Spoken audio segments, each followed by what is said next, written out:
Marcus Sylvain. Pour malfecté.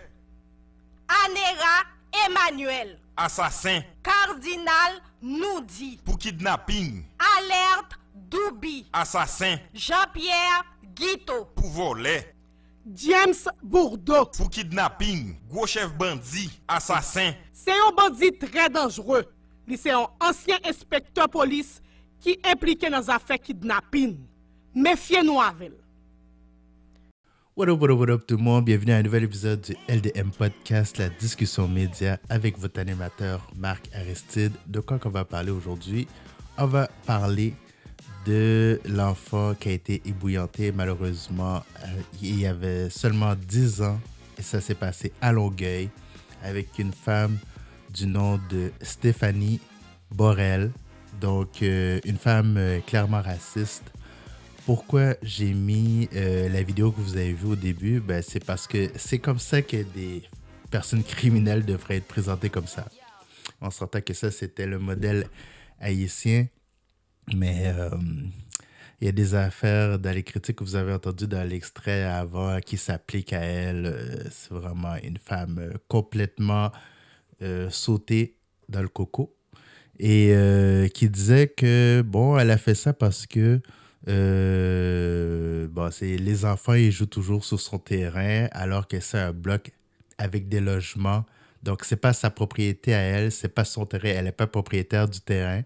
Elle avait juste besoin de trouver une raison pour ébouillanter un enfant qu'elle a visé parce que il n'y a pas juste des enfants noirs qui marchent devant sa maison, il y a des enfants de toute nationalité. Et malheureusement, son choix s'est arrêté sur le petit garçon dont elle a fait la victime.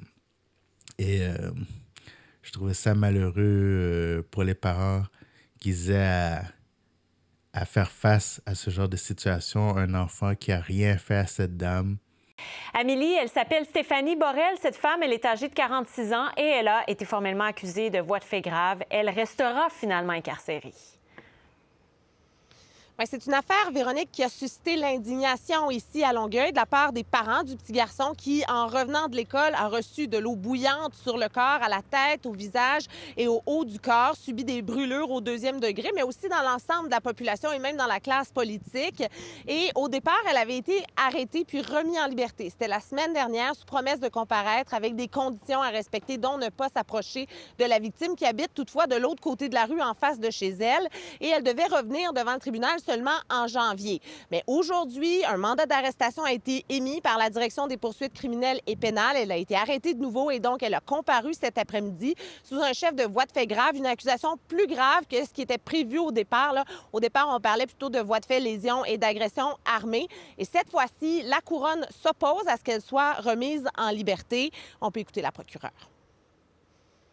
Il existe 3 motifs là, sur lesquels on peut s'opposer à la remise en liberté de quelqu'un. Le premier étant la présence à la cour. Je ne me suis pas objectée sur ce motif-là.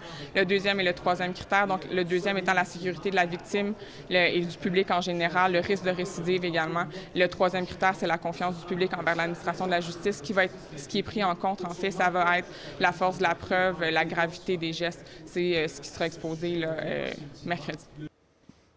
Et Amélie, les enquêteurs avaient des nouvelles informations depuis que c'est arrivé, là. Oui, ce que nous dit le service de police de la ville de Longueuil, c'est qu'au départ, on l'avait arrêtée pour qu'elle ait des conditions à respecter, mais on a poursuivi le travail d'enquête, notamment avec des enquêteurs des crimes majeurs. Et entre-temps, bien, on a trouvé des nouvelles informations, des nouvelles preuves pour procéder à des accusations plus graves. En tout cas, pour la famille, c'est un baume. Pour ce qui est de l'accusée elle-même, elle va être de retour ici la semaine prochaine pour son enquête sur remise en liberté. On peut écouter une réaction de la famille, d'un proche plutôt. On remercie les autorités pour l'entrain qu'ils mettent pour nous protéger. L'enfant et son papa, sa maman, la famille, on se remet du choc. Ouais. Bon, pour le reste, on s'en remet à Dieu. Amélie Desmarais à Longueuil, merci beaucoup. Je vous en prie. Qui maintenant est traumatisée, sérieusement blessée, sur le côté de la tête, le visage, le haut de la poitrine. C'est dégueulasse comme action.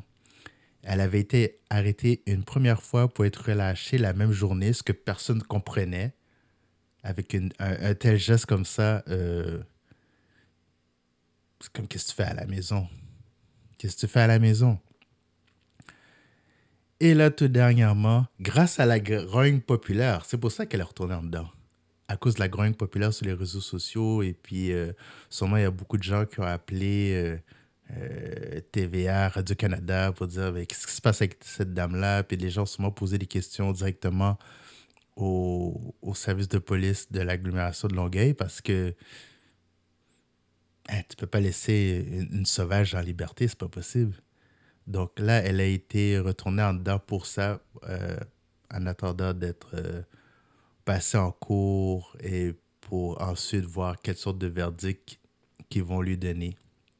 Donc ça, c'est un petit boom pour la famille, mais ça reste que cette Madame Borel-là, qui a 46 ans, donc qui a toute sa tête, on peut pas mettre ça sur le dos d'une personne âgée qui a des troubles cognitifs. C'est quand même une femme encore jeune qui a fait ça, qui était pleinement consciente de ce qu'elle faisait et qui a décidé de s'en prendre de cette manière-là. À un moment donné, elle avait même dit « Ah, ben c'est un jeune qui sonne à ma porte et puis qui court.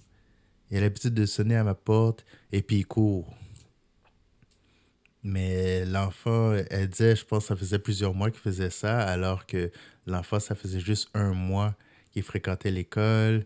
Puis, tu voyais que son raisonnement, ça marchait pas, là. Puis, les gens sur les réseaux sociaux commençaient à chercher son adresse. Parce que ça avait provoqué une rage assez générale. Donc, c'est sûr que quand ils l'ont arrêté la 2e fois, ils lui ont dit « Vous êtes beaucoup plus en sécurité avec nous, en détention, que chez vous. » Ça, c'est sûr, on n'était pas là, mais c'est sûr que la police a eu ce genre de conversation avec cette dame-là. Parce que ils avaient trouvé son adresse. Là, c'était juste question de trouver le numéro de porte. Si la police ne l'aurait pas arrêtée, elle aurait probablement été battue. Je ne vois pas quelle autre issue il aurait pu y avoir. Elle aurait probablement été sévèrement battue. Donc, c'est sûr qu'elle se sent mieux en dedans. Elle doit trouver ça plate, elle doit trouver ça peut-être injuste, peut-être qu'elle ne reconnaît pas du tout ses torts, mais c'est clair qu'elle est plus en sécurité en dedans que si elle était chez elle. Parce que ça aurait été une question de jours, là, ils auraient trouvé son numéro de porte. Parce que dans le dernier reportage, je crois que c'était Félix Séguin, il avait filmé la demeure, mais sur le côté. Donc, tu sais, à moins de passer plusieurs fois dans ce quartier-là puis de reconnaître le bâtiment, tu sais c'est où.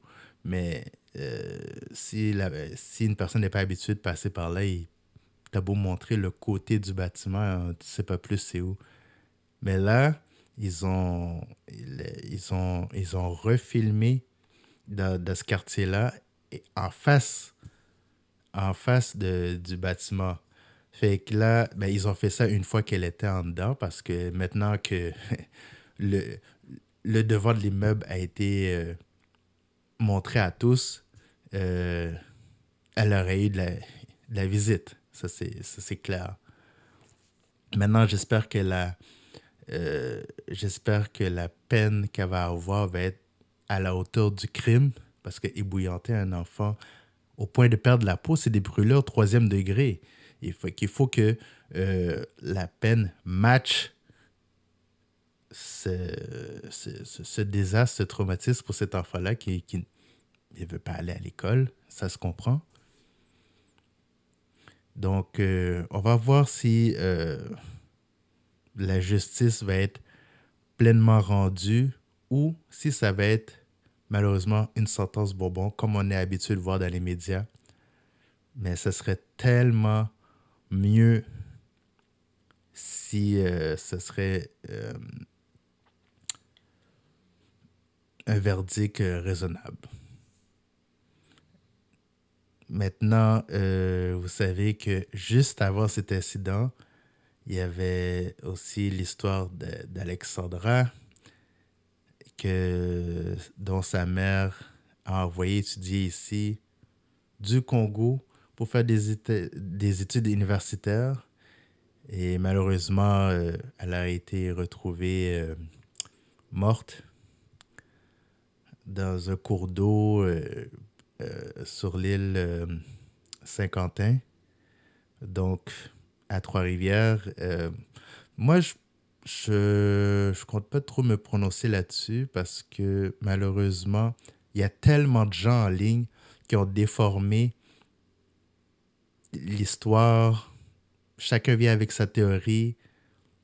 Les gens postent toutes sortes d'histoires sur les réseaux sociaux. J'ai même vu des gens sur TikTok qui blâment Alexandra pour son sort. Et la mère d'Alexandra est sur TikTok. Donc, elle peut même pas faire un deuil en paix. Parce qu'à chaque fois, il y a des gens qui avancent des histoires, des affaires insensées. Moi, je ne sais pas d'avancer aucune théorie parce que je pense que c'est une épreuve déjà assez épouvantable pour la mère. Et je peux pas imaginer c'est quoi perdre son enfant. Alors, c'est pas moi que vous allez voir partager de longues opinions là-dessus, avancer des hypothèses. Je suis juste pas sous ça. Mais tout ce que je peux dire, c'est que j'espère que la mère va être bien entourée dans les circonstances, bien encadrée par la famille. Elle aura besoin de beaucoup de support. On va attendre la fin de l'enquête, d'avoir le rapport final du coroner. C'est ce que les gens devraient faire. Arrêter de faire des lives là-dessus, arrêter de pousser des narratives. On n'était pas là, on n'était pas sur place, on n'a pas de preuve de rien. Donc, ça ne sert à rien de faire des lives là-dessus. Je pense que la chose la plus sage à faire, c'est de juste attendre que tout soit terminé afin que la mère, la famille puisse réellement faire le deuil sur malheureusement, cette pauvre fille qui avait toute la vie devant elle, mais que malheureusement, ça s'est terminé. Donc, tout ce qu'on peut dire, c'est envoyer nos condoléances à la famille, souhaiter qu'elle se porte le mieux possible avec l'amour de leurs proches. Et puis, c'est ça. Pas essayer de faire toutes sortes de théories là-dessus. Donc, sur ce, c'était juste une petite discussion que je voulais avoir avec vous. Et puis, comme d'habitude, vous pouvez m'écrire à ladiscussionmedia@gmail.com. Vous pouvez aller sur mon site www.ladiscussionmedia.com. Vous pouvez me voir sur Spotify.